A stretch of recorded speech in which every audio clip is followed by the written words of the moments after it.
कैसे हैं आप सभी? आई होप अच्छे होंगे राइट। चलिए मैं प्रजापति चल रहा है जो स्वागत करती हूँ। आज मैं आपके लिए लेके एक्सरसाइज 7.2 का क्वेश्चन नंबर 4। तो प्लीज ध्यान समझिएगा, साथ ही लाइक शेयर करना मत भूलिएगा। ओके बच्चों, आइए स्टार्ट करते हैं। देखिए क्या कहना है इस क्वेश्चन में, बहुत ही अच्छा क्वेश्चन है। बिंदु -3,10 और 6,-8 को जोड़ने वाले रेखाखंड को बिंदु -1,6 किस अनुपात में विभाजित करता है? तो देखो सबसे पहले तो मैं यहाँ पर समझा देती हूँ। ये हो जाएगा हमारा बिंदु ए, ये हो जाएगा हमारा बिंदु बी, और इसे नाम देते थे बिंदु पी। अब देखिए बिंदु ए और बी को जोड़ने वाले रेखाखंड को, ठीक है, ए और बी को हमने जोड़ दिया। अब इस रेखाखंड को बिंदु पी किस अनुपात में विभाजित करता है, मतलब कि जो बिंदु पी है उसे हमें किस अनुपात में विभाजित करके बताना है। तो 2:3 है, 4:5 है, वो रेशो हमें निकाल के बताना है। तो आया आपको क्वेश्चन समझ में? चलिए ड्रॉ में भी मैं बता देती हूँ। ये बिंदु ले लिया हमने ए और यहाँ बिंदु ले लिया बी। अब इसे हम मिला देते हैं तो ये हमारा रेखाखंड हो गया, राइट। और इसके ए के निर्देशांक हमें दे रखे हैं -3,10, बी के निर्देशांक दे रखे हैं 6, -8। और यहाँ पर कहीं ना कहीं हम बिंदु पी भी ले लेते हैं, क्योंकि जोड़ने वाले रेखाखंड को बिंदु पी, तो यहाँ पे हमें बताना है किस अनुपात में विभाजित करता है, तो रेशो बताना है। और बिंदु पी के हमें निर्देशांक दे रखे हैं -1,6। अब देखिए सबसे इंपॉर्टेंट पॉइंट, हमें एटलीस्ट फाइंड क्या करना है। हमें तीनों बिंदुओं के निर्देशांक दे रखे हैं बच्चों। हमें यहाँ पर विभाजन सूत्र के द्वारा यहाँ से यहाँ तक m1 फाइंड करना है और यहाँ से यहाँ तक हमें m2 फाइंड करना है। तो आया आपको समझ में, जिससे हमें पता चल जाएगा AP और PB किस अनुपात में आपस में विभाजित हो रहे हैं। तो आया आपको समझ में? चलिए अब विभाजन सूत्र के लिए मुझे x1 x2 चाहिएगा, तो ये मेरा x1 हो जाएगा, ये मेरा x1, ये मेरा सिंपल x और y हो जाएगा, फिर ये मेरा x2 हो जाएगा और ये y2 हो जाएगा। चलिए अब ये जो मैंने वैल्यूज निकाली है, हम फॉर्मूला लगा के वैल्यूज पुट करेंगे, बट पहले लिखेंगे बच्चों हम माना कि, क्योंकि हमने a b और p को माना है, तो यहाँ पे -1,6 जो है वह बिंदु P रेखाखंड, बिंदु P जो रेखाखंड है, रेखाखंड को m1 अनुपात m2 के अनुपात में विभाजित करता है, जो कि मैंने आपको अभी समझाया था ओरल, राइट बच्चों। AP और इधर PB इस अनुपात में विभाजित करा, बट वो क्या अनुपात है वो हमें बताना है।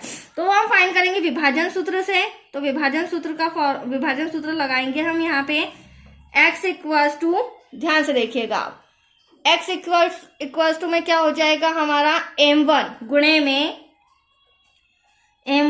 में x2 प्लस m2 गुणे में x1। अब आप समझ ही गए होंगे मैंने x2 x1 क्यों भी बताया आपको, m1 प्लस m2 कोमा, यहाँ पर हमें y का भी पता चल जाएगा, x और y इन दोनों के द्वारा हमारे पास m1 और m2 आ जाएगा। अब y = भी क्या हो जाएगा m1 गुणे में, अब यहाँ y है तो y2 हो जाएगा, जिस तरह यहाँ x था तो x2 हुआ, प्लस m2 गुणे में y1 और डिवाइड में m1 plus m2 as it is ऐसा का ऐसा।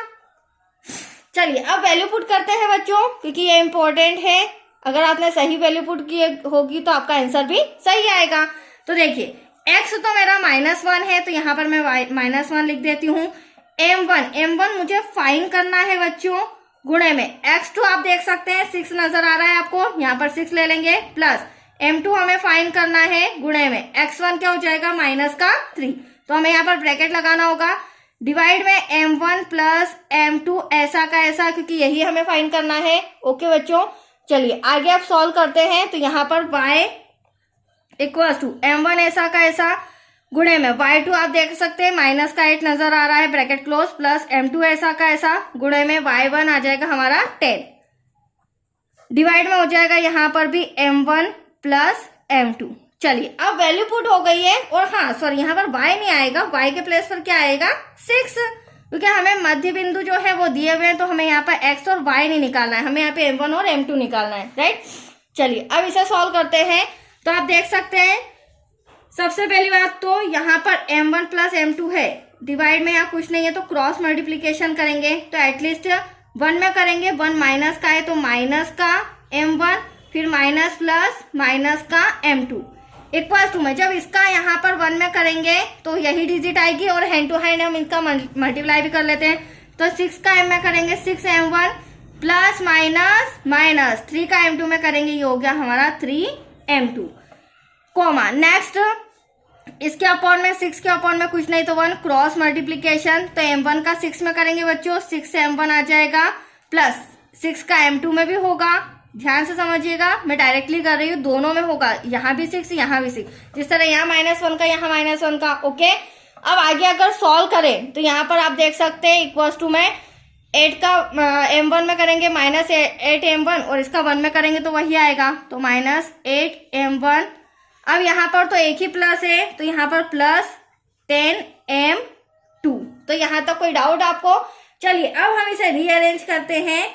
आप देख सकते हैं m1 m2 m1 m2, तो यहाँ पर m2 को यहीं रहने देते हैं और यहाँ पर माइनस का m2 इधर ले आएंगे तो m2 एक तरफ और m1 एक तरफ, तो माइनस का m2 ऐसा कैसा माइनस का 3m2 इधर आके प्लस का हो जाएगा इक्वल्स टू में 6m1 ऐसा कैसा माइनस का m1 इधर आके प्लस का हो जाएगा, राइट। अब 3 में से 1 गया तो एटलीस्ट यहाँ पर बचा 2m2 और यहाँ पर बड़ी संख्या प्लस की और 6 और 1 कितना हो जाएगा 7m1, क्योंकि ये दोनों प्लस के हैं। ठीक वैसे ही यहाँ पर आप देख सकते हैं रीअरेंज करना है तो यहाँ पर हम 6m1 को यहीं रहने देते हैं और यहाँ पर माइनस का 8m लाते हैं तो ये प्लस का हो जाएगा। एज यू विश, आपको जो भी रीअरेंज करना हो, बट इतना ध्यान रखना है कि m1 एक तरफ और m2 एक तरफ। अब यहाँ पर 10m2 है प्लस का इधर आएगा 6m2 तो माइनस का हो जाएगा। अब इसे सॉल्व करें, 8 और 6 कितना हो जाएगा बच्चों 14m।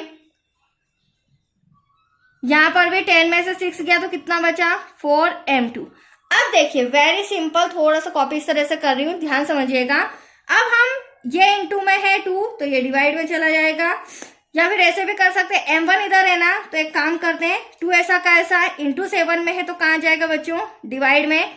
यहाँ पर m1 में यही रहने देती हूँ और जो इंटू का m2 है वो कहाँ जाएगा यहाँ पर डिवाइड में।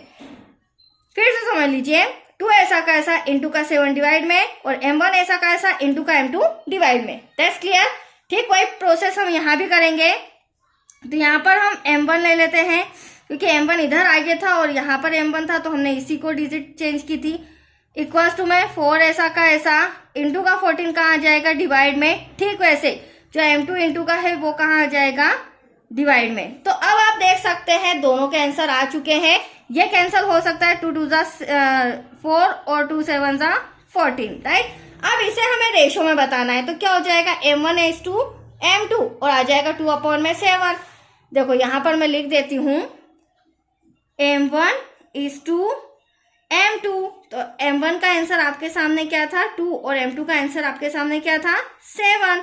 ठीक वैसे ही जो हमारा y के निर्देशांक है वो भी m1 is to m2, तो यहाँ पर भी m1 का आंसर 2 था और m2 का आंसर 7। तो आप देख सकते हैं दोनों का रेशियो इक्वल आ रहा है और दोनों का अनुपात बराबर आ रहा है, तो दैट्स योर आंसर। यही हमें अनुपात फाइंड करना था m1 और m2 का। तो आया आपको समझ में? बहुत ही अच्छा सम था, कंप्लीट हो चुका है बच्चों। नेक्स्ट वीडियो मिलेगा क्वेश्चन 5th से रिलेटेड। ओके, थैंक यू बच्चों।